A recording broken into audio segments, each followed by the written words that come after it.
Great. Well, welcome everybody. I'd like to begin by acknowledging the traditional owners of the land on which we meet today. I would also like to pay my respects to elders past, present, and emerging. Well, good afternoon, everyone, and welcome to the June FightMND Scientific Seminar. My name is Sarah Bennett, and I'm the Research Coordinator at FightMND.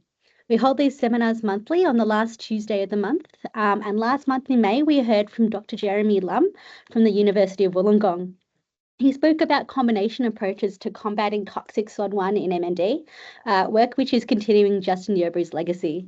If you would like to know more about this and you missed Jeremy's talk, it is available on our website for you to view at your convenience.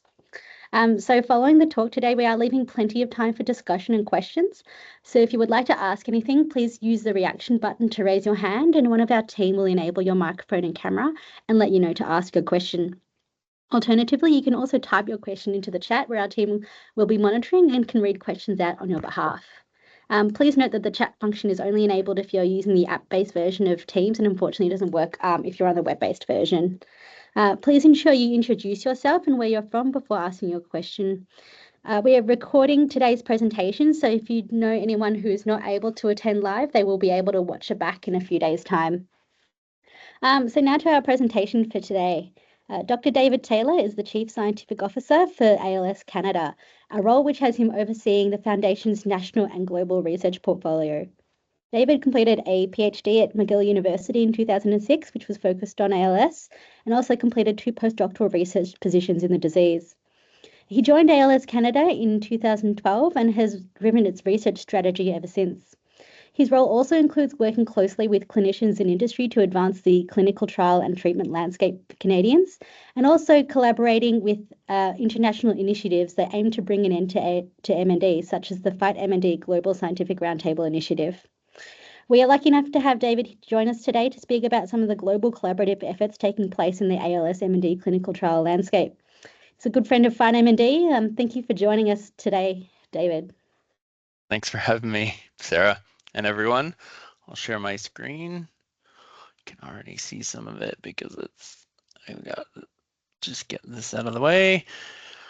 So, good friend at FightMND, hopefully still a good friend at the end of this. Thank you very much for having me. So I'm going to speak on global perspectives on ALS MND trials. This is sort of me, the Canadian guy coming in with his snowplow, plowing through here and just seeing how we can do with this. Hopefully everyone's enjoying their lunch or whatever.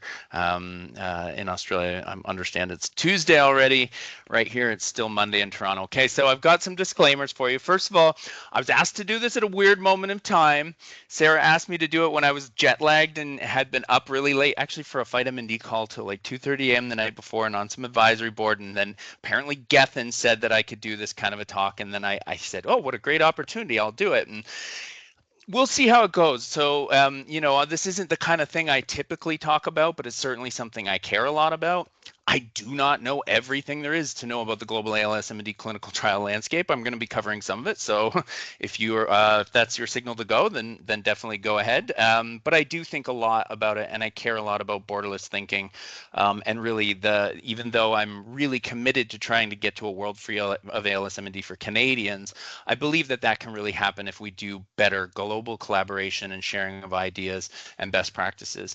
I do stick my nose in everyone's business. Obviously, I'm part of that MND roundtable that FightMND started. This is a clear indication that I do like to do that. I'm a Canadian. Maybe people let me in because of that. Hopefully, they still will after I announce this to everyone.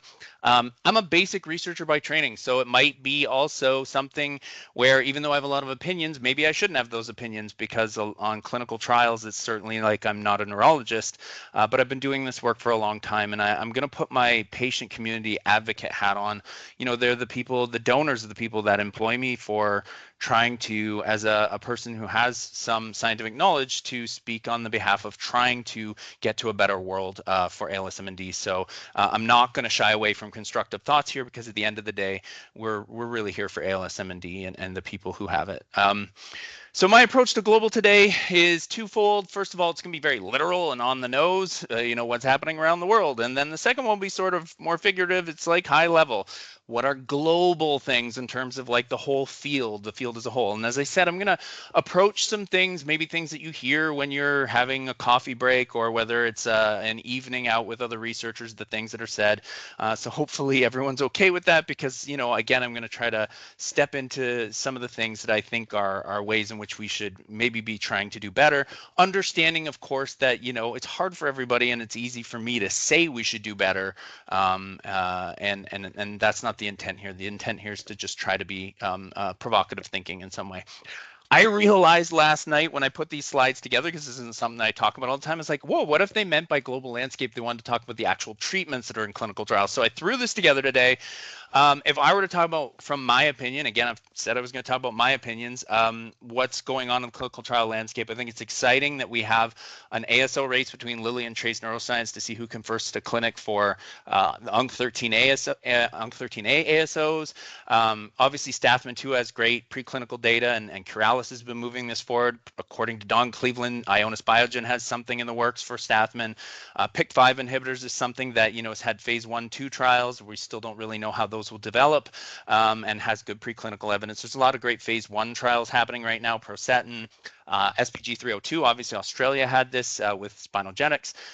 Amylyx is back with Calpain ASO, and obviously Curalis also has the KV7 opener, which again, hyper excitability. So I know Australia is also a great place for that to be in phase 1 as well. Great trials actually coming out of Australia, I think, for ambroxol and trimetazidine as well. I'm really interested in the idea of the autophagy and sphingolipid piece for ambroxol, and certainly the metabolic piece in trimetazidine. EIF2B agonist, fosigatifator, and DNL343 probably won't keep going, but we don't know for sure after the Healy platform trial. Obviously, you're aware of Pharmost and Monopentel in Australia. Now Neurizen as a mTOR inhibitor, and neuromuscular junction focus from argenx. There's a lot of traditional Chinese medicine treatments being tried in China. We'll talk about that briefly. Obviously, ultra high dose B12 is something that will probably be tied in Europe and possibly North America after it was approved as rosbalamine in Japan. We can get into that data in the Q&A afterwards if you want to dig into that, and my thoughts on that. Tregs, there's many ways to be able to boost those, and then P2, phase 2 to phase 3 has a lot of things that are kind of stuck there and trying to get into phase 3 or figure out whether they will try to go for regulatory approval, etc. And I think there's a lot of interesting targets in late preclinical right now, whether it's nucleocytoplasmic transport, CHIMP7. There's lots of modulators of RNA biology and stress granules. There's antisense oligonucleotides for C9, as well as CRISPR with things like Claire Clelland's great work. There's TDP43 targeting therapies, lots of stuff that I think will kind of come to the fore in the next couple of years. Okay, so back to the thing I said I was going to talk about, a few opinions that I've picked up along the way doing this work for a number of years now. Global communication about trials and treatments is still far from optimal, and that's between researchers and from researchers to the patient community. And I think it's something we need to continue to focus on to be able to evolve things. Much of the world feels neglected from research opportunities, particularly clinical trial access. We'll touch on that a little bit. Trial design, I believe, could evolve faster than our biological understanding of the complex disease, but it doesn't. And I think part of that is because it's a very complicated landscape. Academia is driving things forward, but industry doesn't always pick it up because maybe regulators and regulatory bodies aren't ready for those. And how do we find better ways to have the communication to be able to actually move the needle on clinical trial design? US-European differences, we'll talk about those briefly at the end. But thinking just of something like the ALS FRSR, how long have we been saying that we need to fix that, or we need to do a better job of using it? And yet it's still something that becomes just the primary outcome measured pretty much in the same way we always have in most trials that are happening right now. And also, people are overcommitted. It's a disease that has, a lot of people trying to do a lot of different things, and there's pressures that hinder evolution. And there's lots of reasons why this hasn't happened, but I think if we continue to talk about it, we can certainly get there. And then the reason why I actually could say that I gave this is because I have an important Canada to Australia message at the end. And when I went to AI after this and I said, could you please give me a picture of Crocodile Dundee as a Canadian, this is what it gave me, which is clearly wrong, but I put it up anyway.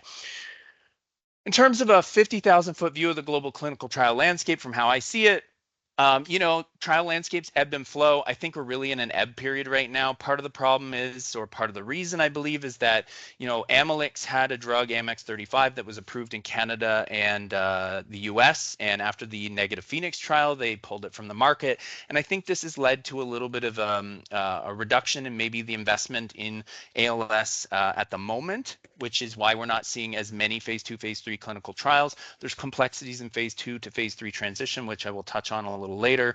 But I do think we've got a pretty robust and improving first in human phase 1 clinical trial landscape with some interesting biologically plausible targets. And I think both Australia and Canada have a really good opportunity there. US has obviously long had the most ALS clinical trials. It's the holy grail drug market. And then, of course, Europe and the UK sort of next. Australia's come a long way. Kudos to FightMND, putting a lot of effort into getting investigator-initiated trials, which I think has really shown industry the way to Australia. And if I think 10 years ago, I can't remember there being that much interest in industry going there for trials. And now it's happening much more, which I think is really fantastic. Obviously, China, Japan, and South Korea have robust trial networks, often internal. That's something I'll touch on. Canada actually is great proximity to the US. It's very fortunate for us. We have some cultural similarities. Let's not go too far on that one, but I think that helps. And we have a rich clinical trial history. And in fact, Matthew Kiernan, one of his mentors, Andy Eisen, was the person who sort of started clinical trials in Canada. And we've had networking here for trials for a number of decades. And we also have great phase 1 opportunities because Health Canada seems to be quite amenable to a little more risk when it comes to first in human trials. And then the rest of the world largely lacks industry trials, but I think we can all help, and I'll touch on that. And of course, there's innovative clinical trial design. There's still a lot of disagreement on how to proceed. And I really think that we need to think more about, before we get to phase 3 trials, how are we doing more biomarker-driven trials? And the way I like to say it is science-ifying them, which is totally not a word, but it's fun for me to say. And I don't know why I keep saying it. So anyways, we have a lot of clinical trial networks and regions. Hopefully I didn't miss any major ones here. The big one that most people know about, the Northeast ALS Consortium, named because it started in the Northeast US, but is now really 150 trial-ready sites internationally. It's still very US-based, though. I've heard rumblings that there may be a name change in the works, but they're doing a ton of things, including for all of us, we benefited in their, training and education of the patient community as through their Clinical Research Learning Institute, which I know has expanded to many countries. They do a lot of webinars. They're really the industry go-to and very influential, with a lot of committees that produce good papers, publications, clinical studies, and of course clinical trials. And then there's TriCals in Europe, which really was established in 2019, but of course NCALs existed before that, but this is really to focus on clinical trials, focused on 60 centers across 19 countries, so not so much one country based, but really collaborative in that way. They have a great annual meeting that focuses on some of the more difficult discussions, the TriCals Masterclass. They've got some great networks, including INARC, which is a collaboration that started between the Netherlands and actually Montreal and Canada for research coordinators and managers to be able to work together in a network. And then Precision ALS to be able to collect data and then have AI mining that data is a really great thing that should advance much more in the years to come. And of course, I don't have to tell anyone here, you'll know much better than I will. PACTALS, the Pan-Asian Consortium, which has been around for just over a decade, is now 15 countries and hopefully counting. I think there's a huge opportunity for PACTALS to have more influence on the global stage, particularly because the population dwarfs the other two. And I understand there are some major challenges and hurdles that maybe Europe and the US don't face, but at the same time, I think there's a lot of leverage in the fact that there are so many people who are affected by ALS-MND in that region, and we all need to, I think, focus on PACTALS as an emerging network to really be alongside the other two as time goes on. And I love that there's an impetus for a registry and collaborative funding for investigator-initiated trials, something I'll also mention when we get to Global South in a moment. In the UK, they obviously collaborate a lot with TriCals, but they do have their own network backed by 5 strong M&D organizations. The current UK ecosystem is pretty cool. They've had a little bit of a speed bump with MiroCal's trial. If you want to talk about the Q&A, we can talk about that trial if you're not aware of what happened there. But really, they, were able to obtain $50 million for a UK M&D Research Institute from the federal government, and they have a really nice discovery through to almost phase 3 clinical trial and clinic piece that they've built there through an ecosystem that really can move things through a pipeline. It's quite remarkable. In Canada, we have a CALS network established for many years now, 16 trial-ready sites. As I said, we're good proximity to the US, so we get a lot of trials. CALS works really closely with our organization, which is fantastic. And we have a really wonderful group of young neurologists who are focused on ALS that are coming up. So I think it's great and one of the strengths of our community here in Canada. And then many people may not be aware, but around not too long after NEALS was formed, the western side of the United States had an establishment of a network called WALS, which is sort of reemerging through the rise of a network, ALS network organization in California. Individuals like John Ravitz and Bob Miller, John Katz, and others have really been leading the WALS charge for a number of years, and do have some differing ways in which they approach clinical trials at times from the Northeast ALS Consortium, but of course there's also collaboration. And then, of course, in other regions of the world, they're trying to emerge and get better clinical trial access. So ELATAM is a Latin American network that has formed very recently. Some great work to help drive that forward by people like Orla Hardiman and Monica Povedano have driven this. But the organizations really and the researchers in there have really come together to build an ELATAM network, which I think will hopefully get more trials and clinical research there in the future. And Yeoman's work by Janine Heckman in South Africa and Cape Town has really worked to bring together countries in Africa to try to form ALS Africa Net. And, I think there's a lot of potential there, but of course they need money to be able to do the things they need to do. But I think hopefully good things in the future. And the International Alliance of ALS and MND Associations have been providing the Secretariat administrative support to both of these. And hopefully we can all do our part in helping those to advance. And I think in each of these, building clinical infrastructure is also very key. What can we learn from the genetics of these different regions that we are completely ignoring for many years in epidemiology? And all of these will take unique cultural approaches, but also modest funds can go a very long way. And it's something for us all to be thinking about in terms of rising tide lifting all boats. China, many of you may know better than I, being connected through PACTELS. I'm going to the PACTELS meeting for the first time ever this year, so I'm excited to personally do more learning and really building out networks in Asia better than I have right now. There's a lot of unique clinical trials happening there, some early phase 1s that maybe wouldn't have been approached in other places, like one of the first countries to start doing AAV trials. And now something like TRIM72 has actually been approved by the FDA to potentially move forward in clinical development there. And there's a lot of traditional Chinese medicine work that's being done and non-industry versions of things like Prime C, where Cipro and celecoxib are being used in compound in a clinical trial there. The reason why I also mention this is with all these trials that are happening, I think we also need to keep doing better global engagement with China to make sure that if something works, we know how we're going to move forward on that. How are we going to repeat the trials? Are we actually going to notice? These are important things that, are questions that are out there. And how do we do better at really merging how trial design and execution happens between different regions of the world, including China, so that we can make sure that we can, learn from each other, and particularly as well from learning negatives, because if something's negative in a trial in China or in somewhere else, then I think we all need to not repeat those if it was well done. And add that to the pool of our learning. Japan has had a long history of connecting to ALS research. They have their own clinical trial activity for years. They are involved in multinational trials. Obviously, the origin of edaravone. They now have ultra-high dose methylcobalamin B12 injections that are approved as rosbalamine. They have some internal trials like the ROPALS trial for ropinirole and bosutinib that have happened.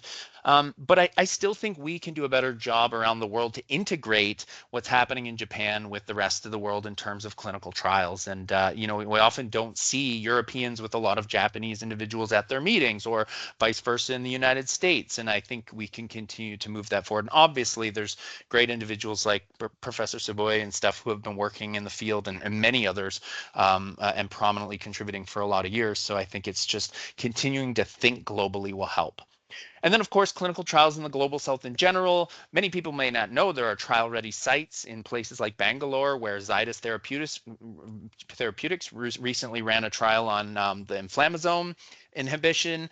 Colombia, South Africa, many will know in the Pactels region that Malaysia and Professor Sharizala have clinical trial readiness. And so how do we help with that? So industry, there are some barriers to running trials in places where they may not have good regulatory pathways. There's an ethical requirement to actually market and continue to provide treatment if they're doing clinical trials in a region. So that's a barrier.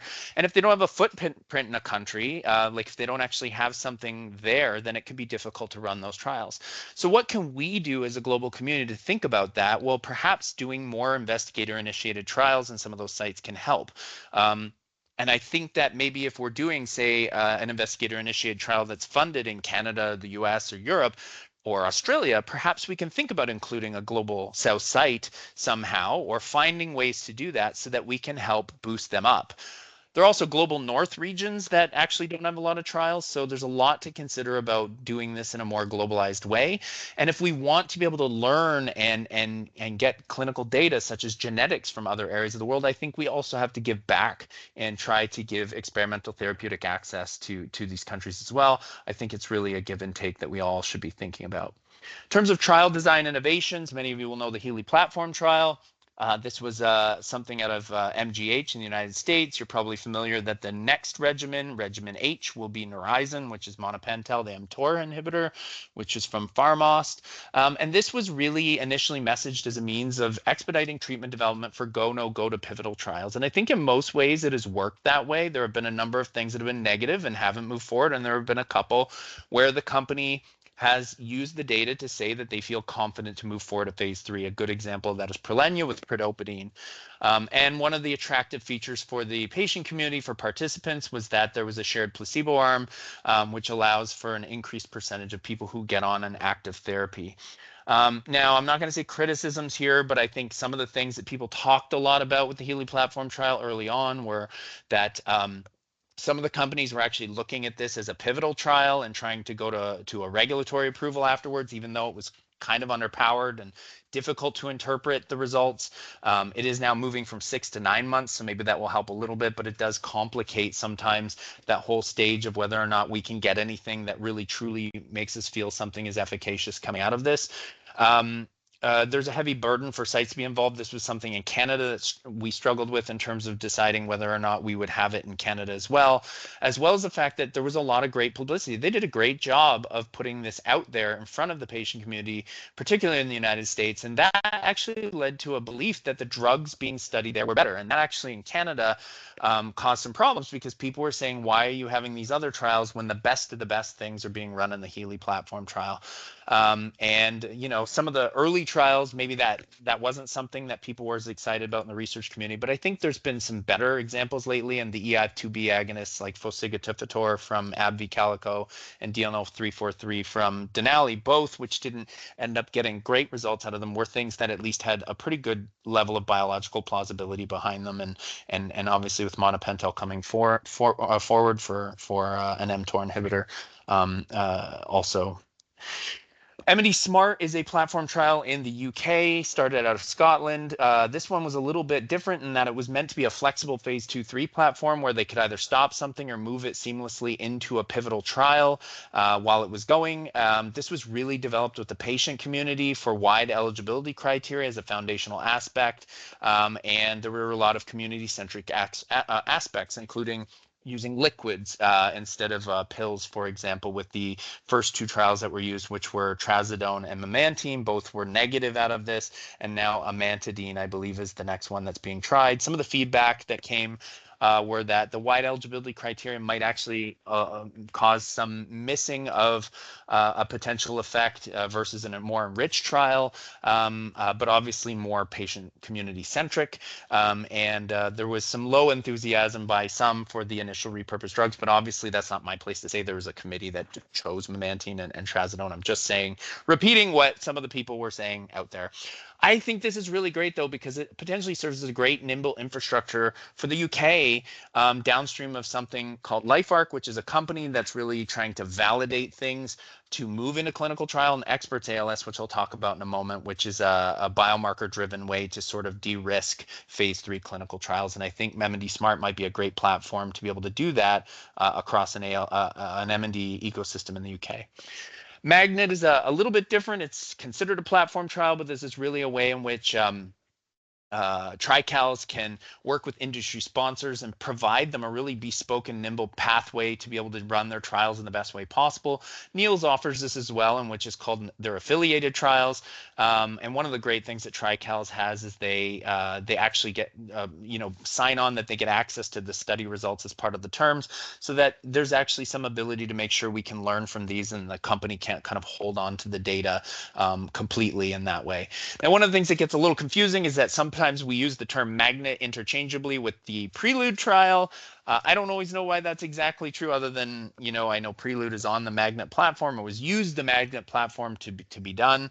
But one of the things I love about Prelude is that it's one of the very few predictive biomarker trials we've ever done in ALS. And then, do we need to do more of this?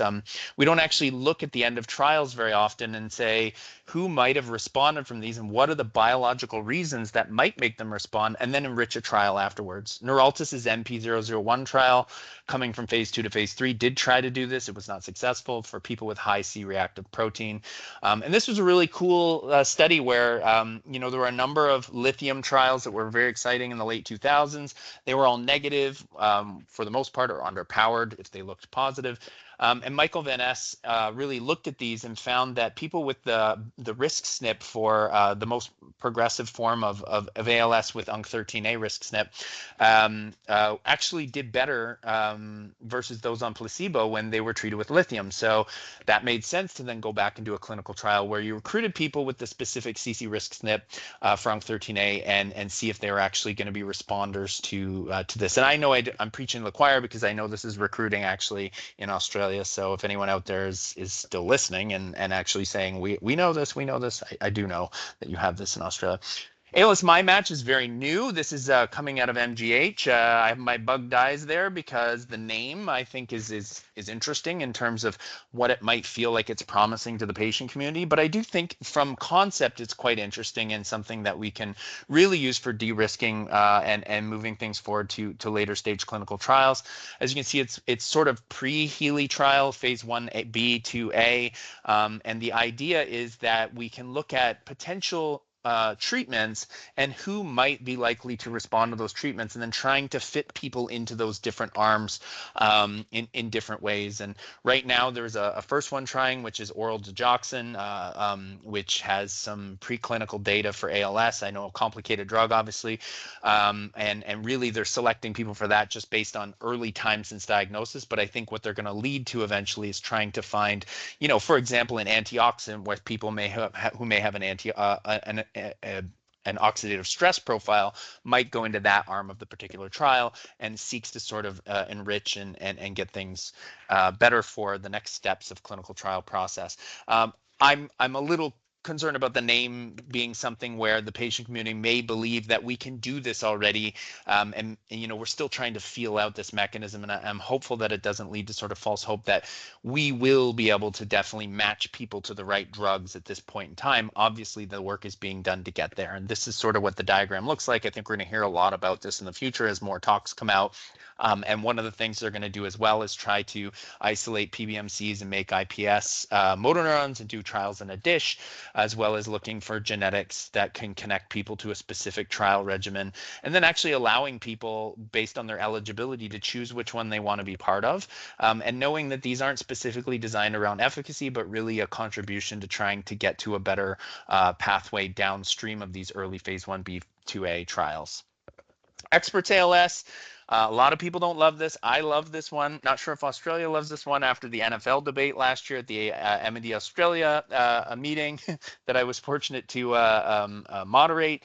But this is obviously based on the concept that neurofilament goes up when neurons are breaking down, specifically motor neurons breaking down are high in neurofilament light, and that with tofersen, an effective therapy, we saw a reduction, as well as potentially ulefnersen, which is the FOS-ASO. Certainly an SMA is another great example of a therapy that preserves neurons, and we see a decrease in the plasma as well as CSF in neurofilament light.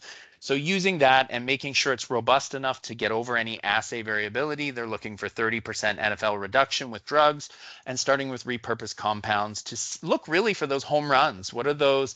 You know what? I don't know the term in Aussie rules football for home run or what you would call it. I should know. It's probably a goal or something. This is terrible of me. I should have looked this up.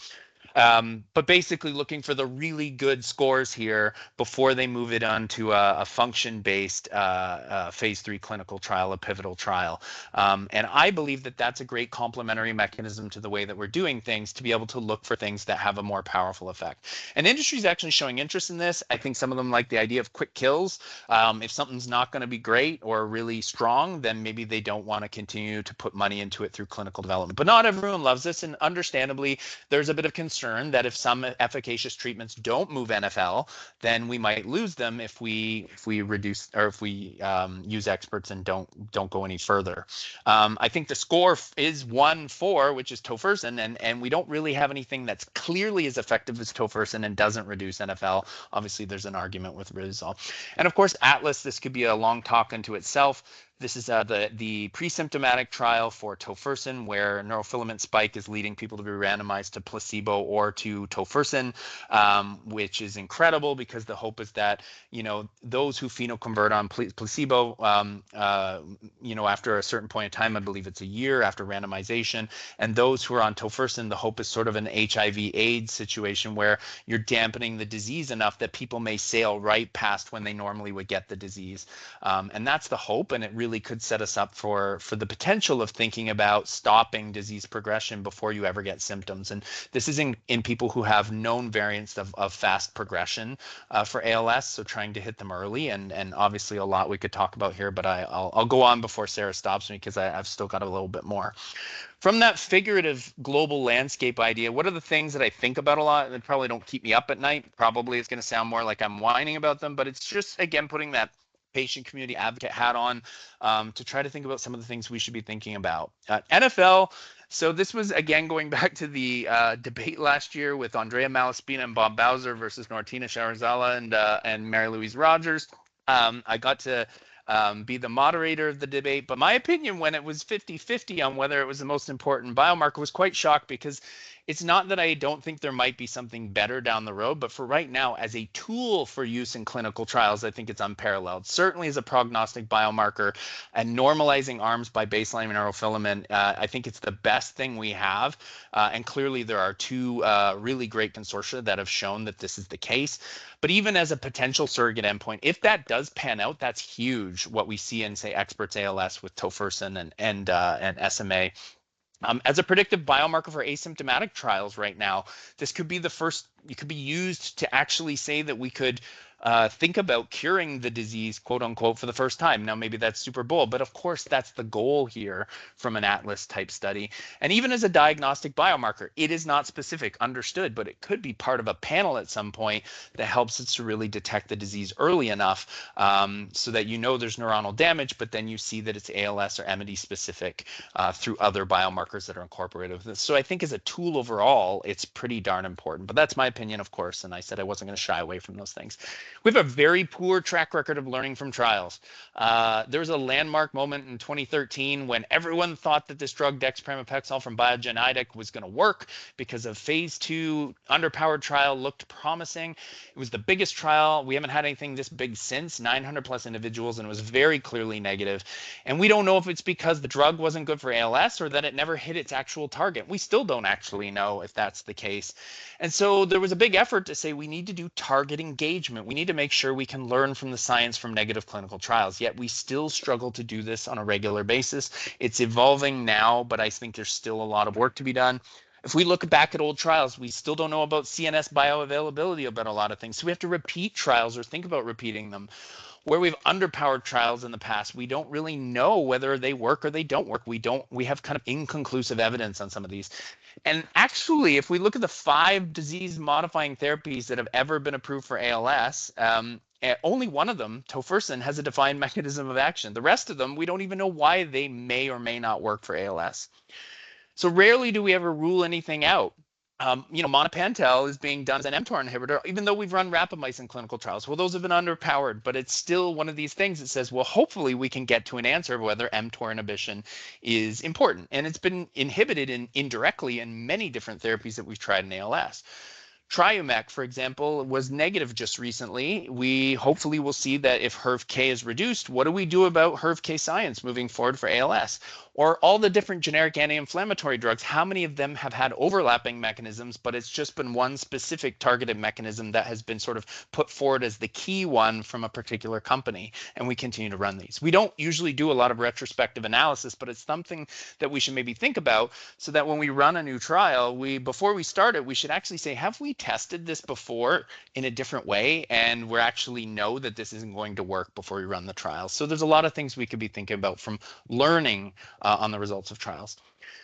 Complicating time for phase 2 clinical trials. Can we actually tell if anything is promising or not? We said for many years through underpowered trials that something is promising if the ALS FRSR reads out with the treatment group above the placebo. But in fact, we've been wrong over and over. And really, this was something that came out of the TRICALS masterclass this year, was a discussion that says maybe we should not be looking at efficacy in underpowered trials ever. There shouldn't be something such as promising.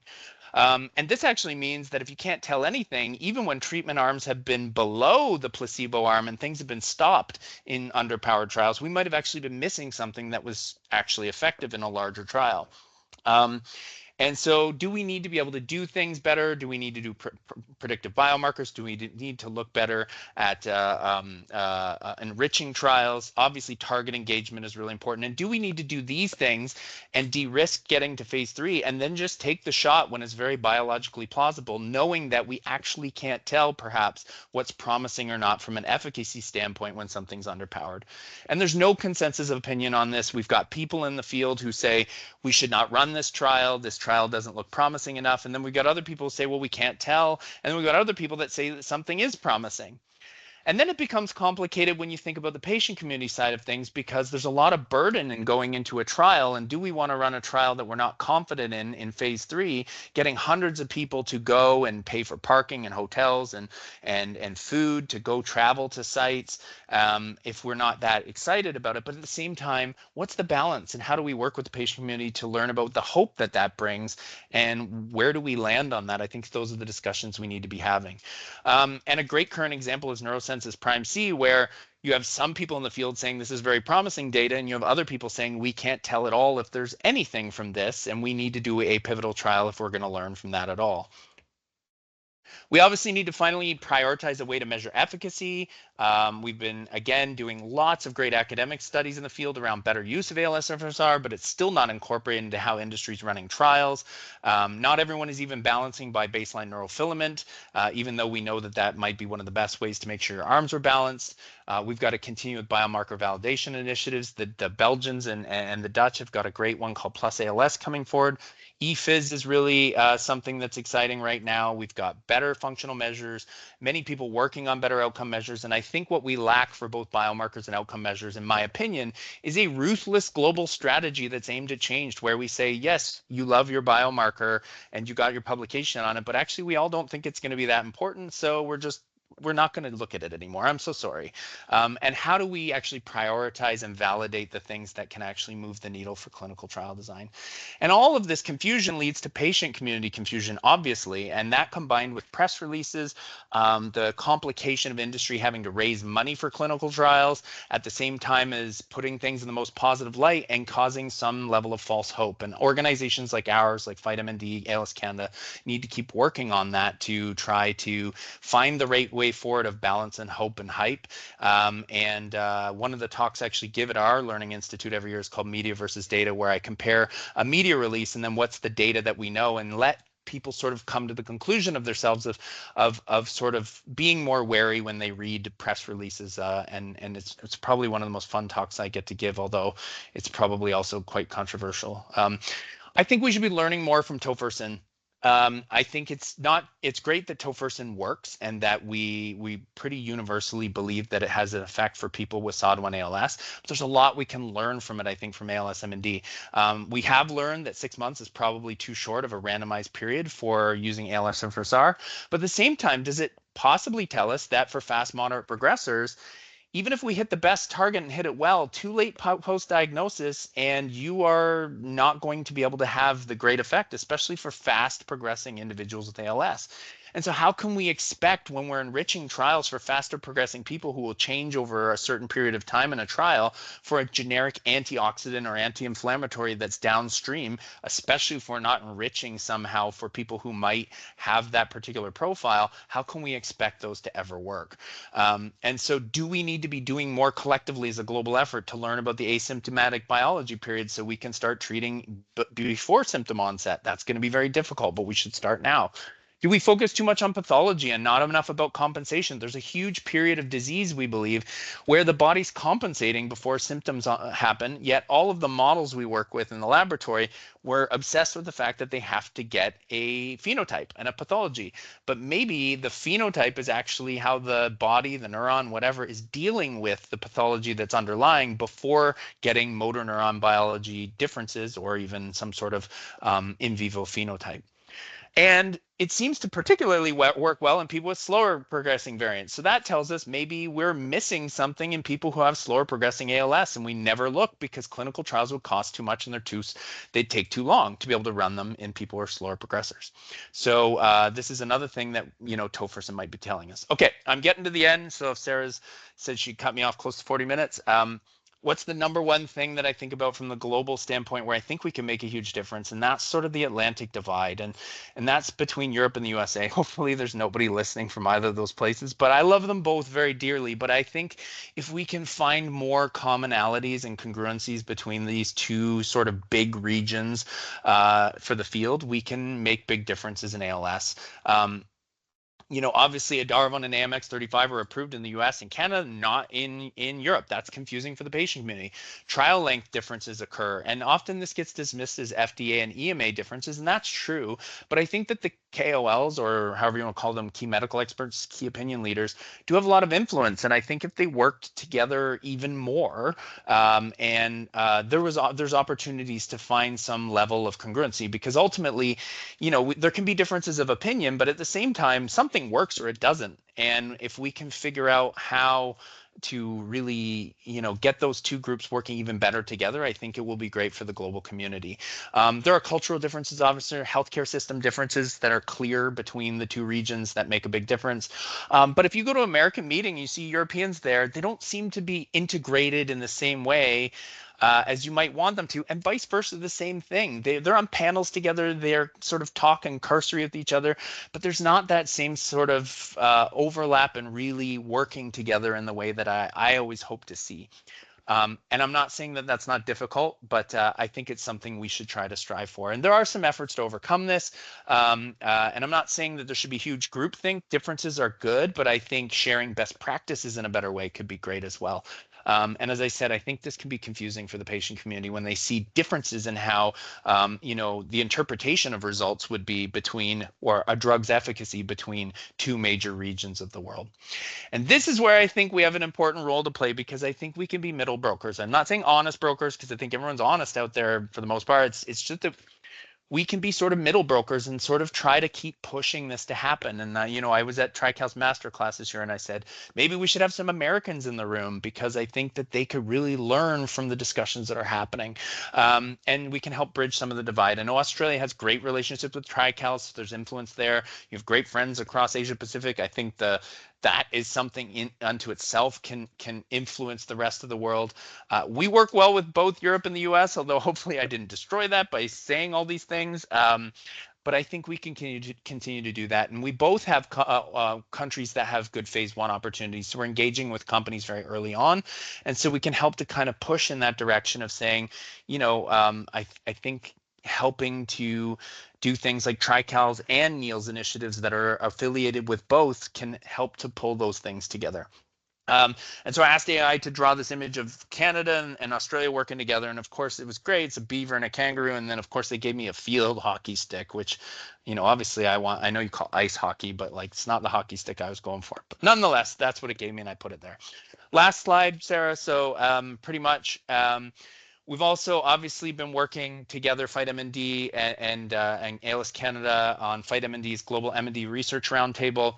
And there was a call on clinical trial actions to try to move the needle globally for the disease. And you can see sort of the rankings here. And I think some of the key takeaways from the discussion was that there were some people who really wanted to see trial design evolve.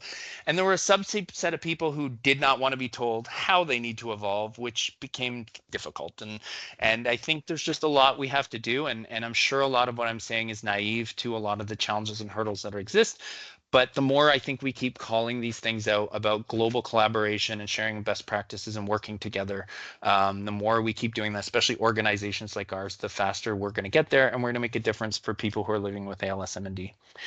And so there's only one thing left to say. This is what I came up with, and as a good Canadian, I need to say sorry. And apparently, because of our accent, we say sorry, so it's not even spelled right. So that's all I have for you. Hopefully that was okay. And I'll pass it back to you, Sarah. No, that was fantastic. No need to worry, David. That was I think really insightful to hear about all the different efforts from around the world, especially to see some more emerging regions with some global efforts. So I just got a question from Cheyenne. No, I will enable your microphone and camera. Sure, you can go ahead and ask your question now.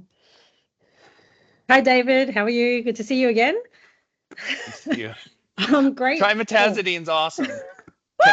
I know. I love it. Okay, there we go. Thanks for the shout out. I have a question because I agree that there is certainly better ways that we can do trials. And let's be optimistic and say that, trial design and everything improves immensely. I think one issue that we do see in trials is that they are still quite siloed across the continents. We have trials that are in the US, trials that are in Europe, trials in Australia, and trials in the Asia. How do we make it so that they're truly global? Because obviously drugs are going to have different metabolism in Caucasians versus Asians. And how do we bridge this divide? Because it seems to be something that's constantly happening. And do you think it's even possible for us to be able to do that? That's a great point, that we need to do that for sure. And I think when we start to talk about truly global trials, I think it comes back to that hurdle that, the Alliance was trying to talk about recently, which is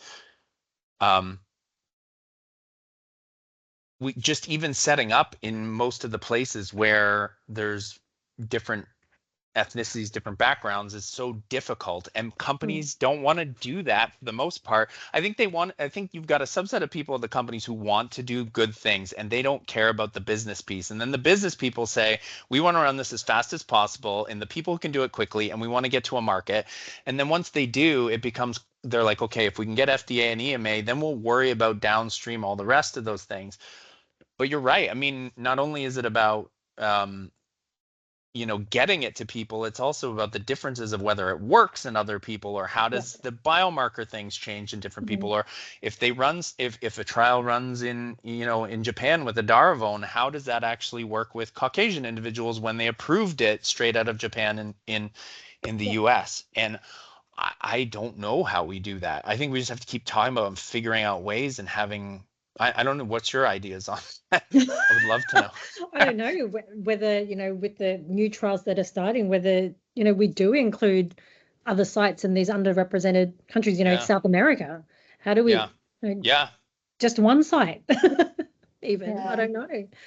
Yeah, and South America, I mean, I think they have the capacity to run quite a bit if it's funding, right, and everything. But I think there's also a decent amount of companies that have a footprint in South American countries. So I just think we need to spend more time than 1 hour and we're all super busy, everyone's right, but there'll be a 1 hour call where people talk about it, and then you leave and nobody's got time to really focus on it. And I think if you had a group of people who are sitting and thinking about ways to solve it, we might get somewhere.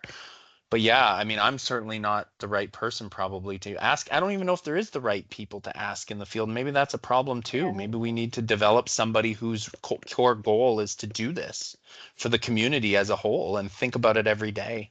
I don't know. Okay, thank you. Thanks.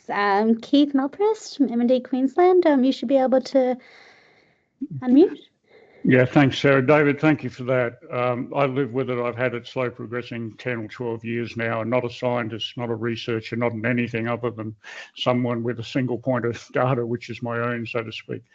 The communication issue, the exchange of data you spoke about is central and key. What didn't speak about, and when I listen to these things, I'm thankful people allow me to listen to something that's a very specialised world. You talk about the exchange between the researchers of this disease, the advocacy agencies of this disease. At the core of many of the failures that I notice, they call them failures because they pull them out of trials, it relates to statistics and levels of confidence and base numbers. Is any work being done completely outside this field by talking to mathematicians, statisticians, and all the modern powerful computing things they have to make worthwhile and scientifically valid deductions from far less data from far fewer people, which is a key issue with this disease? Yeah, for trials, again, yes, there are definitely mathematicians, there are definitely people coming from outside the field who are trying to do better statistical analyses in better ways, reducing placebo, people working on, digital twins, ways that we can, as you said, reduce the burden of trying to gather the data and actually be able to understand if something works in a more effective way. I think yes. And I think the complication is the complexity of the disease, the heterogeneity of the disease, and getting something that works has been very difficult. It probably needs to be done better, but there are definitely people who focus daily on trying to better, more sensitively detect if something's working. And then I think from the other side, there's a whole AI-based community that's really starting to connect into ALS, and the Longitude Prize in the UK is an example of, at least for drug discovery and therapeutic targeting, they're trying to use AI to mine different big data sets. And I think for the same way, people are trying to do it with clinical trial data. But again, I'm probably not the most educated on the nuances of it, other than I know there are people focused on it, probably never enough. Thank you. Thanks, Keith. I have a question in the chat from Gethin. He says, Yeah. given the recent failures of C9orf72 therapies, where to next? So you're throwing a softball, Gethin. So so there was a ASO that focused on only the antisense strand, the sense strand of, and particularly aimed at sense strand DPRs and RNA foci from Wave and Biogen, two separate trials. Both of them were stopped after phase 1, and there was a slight indication that there might have been some level of toxicity, but it didn't. Neither of them felt like it was doing something significant enough to continue the clinical development. And now there's recent work that should be published soon, if it might have been published and I haven't seen it yet, from Emory, where they took some of the postmortem tissue from individuals who were in that trial and found that, in fact, even though the DPRs were decreased in the CSF, which was target engagement, they weren't decreased in the tissue, and the ASO was present in the tissue, and it decreased the C9. So now the question is, that's very scary, because if we're looking at a peripheral biomarker, we can't always equate that to what's actually happening in the tissue. That's scary unto itself for all trials. But I'll just quickly say that I think what the real strive next will be is that everyone's starting to push towards antisense DPRs, poly-PR, poly-PA, so antisense strand ASOs that will be the next big thing to come up. And I know there's companies working on this, as well as CRISPR from, if you want to look up Claire Clellan's work, is pretty amazing. And I think that's where it'll go next. And there's still some targeted pharmacological therapies at C9 as well that are in development. Thanks. I had a question, and forgive any lack of knowledge here, but I wonder whether there are any examples from like other diseases where there are like global efforts that are really working together that the MND ALS community can perhaps model and learn from. So I am the worst person to ask the two, because I am so obsessed with ALS MND to the sense, like I am 100% the person that goes to another meeting and says, okay, I'm so glad I'm hearing something about Parkinson's or Alzheimer's or MS today, because otherwise I'm not looking into it at all. And I do understand that that's a blind spot for me, but I'll be honest, there's plenty to do in ALS MND, and I am not that person who knows it as well as probably other people on the call. I am positive they exist, and I'm positive there's ways that people are doing better in other diseases, and we should be learning from them, and I've been a poor person at doing that. So thank you for pointing out one of my weaknesses, Sarah. I appreciate it. It's just a genuine okay. question. I'm I'm sorry. I point out a bunch of my own, so we're all good.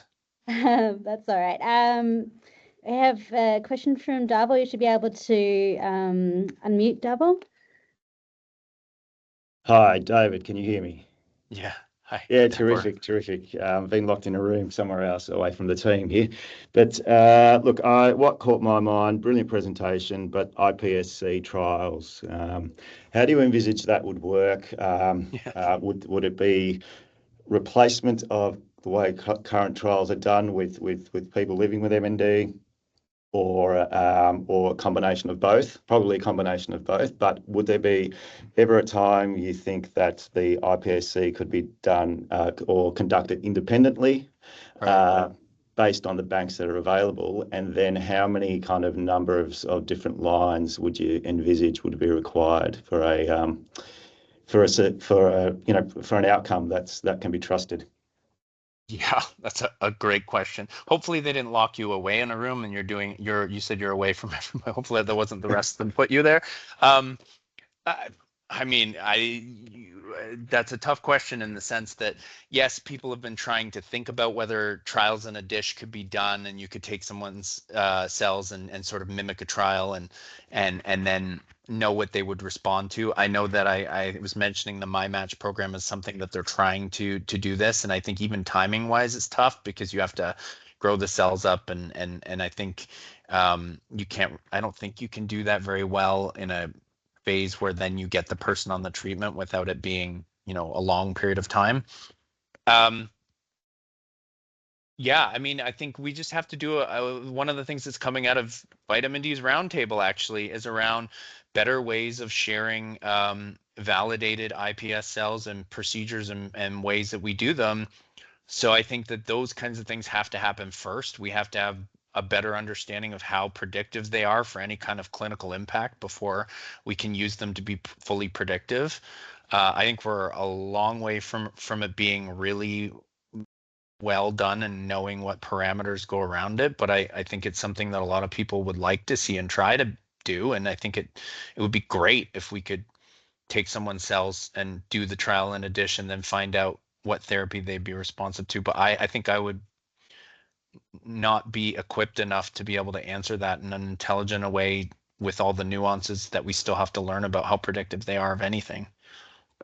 I don't know if that even answers the question, to be honest. It's 11 p.m. here. Can I declare that maybe my brain's scrambled? It's a good discussion point with lots of stem cell banks around the world and individual labs as well, to see where we can take this as I guess a centralized resource to really be able to conduct some high-powered studies. Yep. Yeah, I agree. David. Thanks, Dava, for your question. I think we'll wrap it up there, except to say that there was a comment in the chat, David, that you would call it a try in Australia. But given that okay. But given that Thank I you. live south of the Murray, I would probably call it a goal. So it depends on where you live in Australia, I think is the answer. I probably should have looked up and said both. And actually, if I'm thinking globally, I should think globally within your country as well. And it was a massive fail on my end. Okay, well, thank you so much for making the time. I do realize it's really late there, so we really Oh, no, it's appreciate you fine. accommodating our time. Yeah, if there's anything else that someone would like to follow up with David, you can get in touch directly with him. Or if you would like us to help connect you, would be very happy to. So reach out to us. If you have any colleagues who weren't able to attend today's talk, it was recorded, and you'll be able to view it on our website in a few days' time. So thank you again for joining us today, and we hope you've enjoyed the presentation. Our next monthly seminar will be on Tuesday, the 29th of July at 12 p.m. Australian Eastern Standard Time, and we'll release the details in the next couple of weeks. So keep an eye out in your inbox for this. So until then, all the best, and we'll see you next time. Thank you.